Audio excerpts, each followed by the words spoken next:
Maraming nagtanong sa akin, bakit daw kailangan namin ipagyabang sa sasakyan, kailangan ikwento na meron kaming kotse, bakit kailangan gawin yun?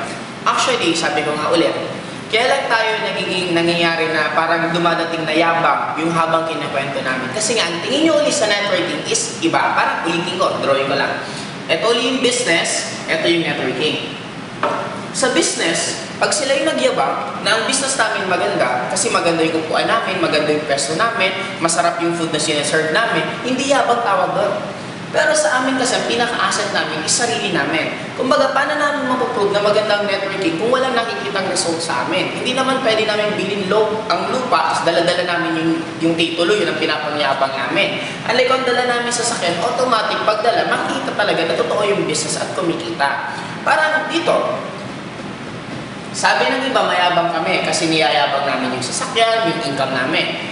Di ba dito, naaalala nyo, may mga magulang na pagka-graduate ng anak, yung diploma sinasabit sa living room. Bakit nila sinasabit yun? Para ipagyabang na yung anak nila graduate.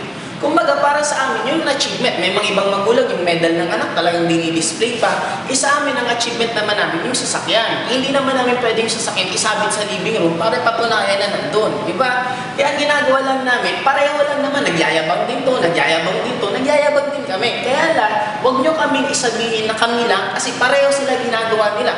Traditional business, paano mo sasabihin maganda yung negosyo mo? Katulad sa bar, sa gimikan, ano yung pagyayabang nila, yung sounds nila, yung lights nila.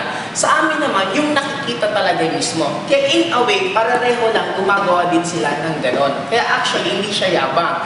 Nagkataon lang kung sa business side, yun ang magiging parang asset namin para lalong boom ang negosyo namin. Kaya binibida lang namin kung ano din meron kami na katulad din ang ginagawa nitong dalawang